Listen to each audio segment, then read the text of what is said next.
é palmeirense. Marcos Rocha fora do Palmeiras, hein? Marcos Rocha não é mais jogador do Palmeiras. Vamos ver aí, ó.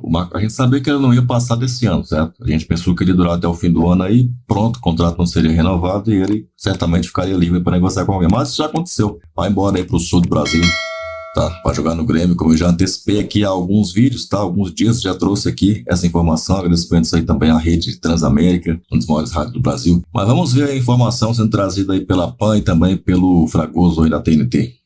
Fala pessoal, Marcos Rocha está prestes a encerrar a trajetória de 7 anos com a camisa do Palmeiras.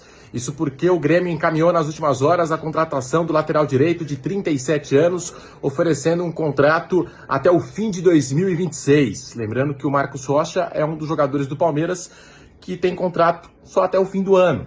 O Grêmio, que já havia tentado a contratação do Mike, estava no mercado e continua no mercado por um lateral direito, apareceu a possibilidade do Marcos Rocha, as partes começaram a conversar e o lateral, que sequer viajou com a delegação do Palmeiras para Lima, no Peru, para a disputa do primeiro duelo das oitavas de final da Libertadores da América. Palmeiras que conta no elenco com o Giai, acabou de contratar o Kelvin do CSKA Moscou da Rússia, e o Marcos Rocha está muito próximo de ser confirmado como reforço do Grêmio. Eu quero saber a sua opinião aqui nos comentários. Se gostou do vídeo, deixe o seu like e siga @Jovem Pan Esportes nas redes sociais. Marcos Rocha de casa nova no futebol brasileiro. O lateral acerta a rescisão de contrato com o Palmeiras e vai jogar no Grêmio. Rescisão em comum acordo, até porque o Palmeiras não planejava uma renovação contratual depois do término do atual vínculo. Estamos falando de um contrato que vai até o fim de 2025. Já tem reposição no elenco e o Grêmio se interessou pelo experiente jogador, que está entre os maiores campeões da história do Palmeiras. Ele estreou em 2018. Fecha essa história em 2025 com 12 taças conquistadas. E agora vai tentar seguir levantando troféus com a camisa tricolor. Tem mais vídeos aqui no canal chegando agora para você. O Abel, se ele em algum momento ele não perceber que ele vai ter que ceder, a torcida, os caras que odeiam o Abel, os caras que estão lá, que chamam o Abel de pardal, que falam que ele não presta, esses caras não vão ceder. Se contra o Botafogo perder, já vai pedir de novo a cabeça dele, já vai falar que ele não presta, vai falar que o Palmeiras não precisa dele. E eu não estou nem só da organizada. A organizada tem motivações políticas também e tudo mais. Estou dizendo de uma parte da torcida que já não compra mais a do Abel. O Abel, quando vence, ele tentou dar cutucada no Palmeiras, na torcida, ele cutucou um pouco a imprensa, porque alguém falou, você acha que o Palmeiras é favorito, campeão? Ele vai perguntar para os jornalistas brasileiros, ele ia falar mais e parou. Não adianta. Enquanto ele mantiver essa postura, vai continuar essa guerra que não vai parar nunca. Se ele quiser, se é isso que motiva ele, beleza. Mas aí ele vai ficar nessa troca de farpas o tempo inteiro. E ele é o primeiro cara que na coletiva fala, é a hora do palmeirense me abraçar o time, é a hora que o time precisa de apoio. Se ele ficar nessa postura bélica, esse apoio ele só vai existir enquanto o Palmeiras estiver ganhando. No primeiro tropeço, vai voltar tudo de novo. Mas, se ele tá assim, se ele tá feliz, de novo, eu compreendo, tá? Porque assim, ele tem quase 5 anos no Palmeiras, ganhou um monte de coisa, está sendo xingado como se nunca tivesse ganhado. Então eu entendo que ele está magoado e tal, mas ele precisa entender que a função dele, ele está suscetível a isso. Ele pode passar por essa e ele tem que entender. Se ele não ceder, essa guerra não vai parar nunca. Essa é uma notícia trazida por um site especializado aqui dos Estados Unidos chamado Pitchside. Eles trazem a informação de que o LAFC começou conversas para tentar contratar Rafael Veiga do Palmeiras. Aí não cabe, a mim dizer o momento do Veiga, todo mundo tem visto que ele perdeu espaços.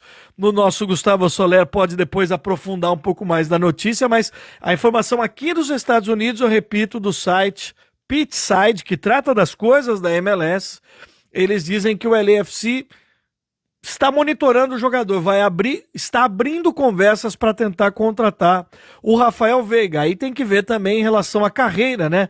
O Veiga, ele pretende vir jogar nos Estados Unidos, mas o que a gente pode também assegurar é que se criou um bom trânsito, né, entre MLS e futebol brasileiro. O Fluminense trazendo agora 2 jogadores aqui dos Estados Unidos. O Palmeiras mesmo já foi buscar o Atuesta que está de volta, está jogando agora no Orlando, mas quando o Palmeiras contratou o Atuesta, ele estava no LAFC, então a gente imagina que existe já um trânsito, né? Existe um bom relacionamento. Vamos ver se vai evoluir essa primeira tentativa do LAFC. O Palmeiras encerrou a ação da FIFA do Al-Sadd contra o técnico Abel Ferreira com um acordo. É isso mesmo. E envolveu a venda de um jogador do Verdão para o clube Qatari, sabia? Vamos explicar essa história. O que aconteceu foi o seguinte: o Al-Sadd entrou na FIFA contra o técnico Abel Ferreira alegando a assinatura de um pré-contrato não cumprido pelo treinador.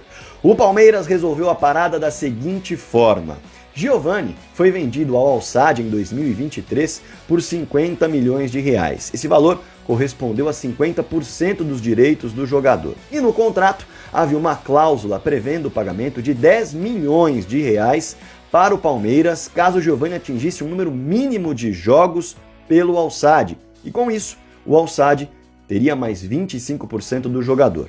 O Palmeiras abriu mão dos 10 milhões de reais que receberia com o atingimento desses números e o Al-Sadd não vai contar com mais 25% do jogador.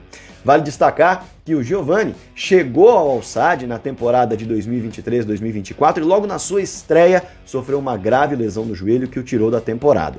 Na temporada 24-25 não foi o grande destaque do ataque e jogou 28 partidas ao todo, sendo titular em 17 delas, marcando 6 gols e conseguindo entregar 2 assistências. Dessa forma, Giovani segue no Al-Sadd, o Al-Sadd não precisará pagar 10 milhões de reais ao Palmeiras com o atingimento da meta de jogos do atleta e com isso o Palmeiras mantém os seus 50% do jogador para uma futura venda. A ação contra o técnico Abel Ferreira está encerrada na FIFA. Botafogo e Palmeiras vão fechar o domingo de futebol no Brasil em situações completamente distintas. Botafogo não jogou bem contra a LDU. Fez um primeiro gol relâmpago aos 13 segundos e até David Ancelotti sorriu ao dizer o que foi fundamental para ganhar da LDU. Ele respondeu: o gol aos 13 segundos. Sem dúvida, sorriu de maneira educada. O Palmeiras jogou bem, mudou taticamente. Teve Maurício mais pela direita, como jogava no Internacional, e uma dupla de atacantes, Flaco Lopes e Vitor Roque, os dois destaques do time. Flaco Lopes fez 2 gols, Vitor Roque sofreu pênalti, que para mim foi pênalti, fez um gol, deu o passe para Flaco Lopes marcar o outro. O Palmeiras não perdeu depois da Copa do Mundo de Clubes no Brasileirão, não perdeu na Libertadores e tem uma guerra chamada Corinthians. Porque o problema do Palmeiras, para ter essa dificuldade na relação com a torcida, essa crise que andou pela academia de futebol, é pelo fato de ter perdido 2 mata-matas para o Corinthians depois da Copa do Mundo de Clubes. O Paulistão e a Copa do Brasil. Fora isso, o Palmeiras não tem pecado, embora tenha um time muito irregular, porque está em plena transição de um elenco para outro. O Botafogo oscila, o Palmeiras também, e vão se enfrentar no domingo às 8h30 da noite. Se você pega os 2 lances dos 2 primeiros gols, o pênalti gerado, o pênalti sofrido e o primeiro gol do Flaco, o segundo gol do Palmeiras no jogo, é exatamente o que faltava ao Palmeiras, que era conexão, associação. Tudo bem que em que a defesa do Universitário foi envolvida muito ingenuamente até, mas era o que faltava ao Palmeiras.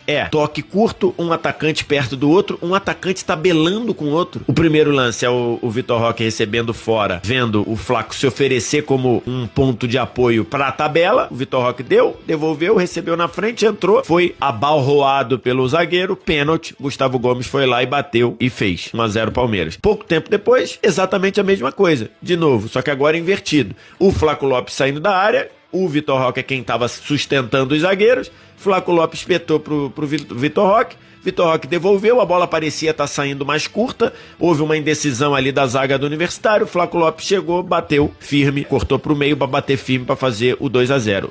Faltava isso. Deixa o seu like, se inscreva no canal se quiser e manda seu comentário aí, hein? Quero saber quanto que vai ser Palmeiras e Botafogo, Botafogo e Palmeiras neste domingão, hein? Logo mais aí, vai ter Botafogo e Palmeiras aí no Rio de Janeiro. Me conta aí qual o palpite que você tá colocando para esse jogo aí, hein? Eu vou colocar um palpite aqui favorável ao maior do Brasil, tá? Vou colocar 2-1 pro Palmeiras. Qual o seu palpite? Coloca aí no comentário. Avante palestra!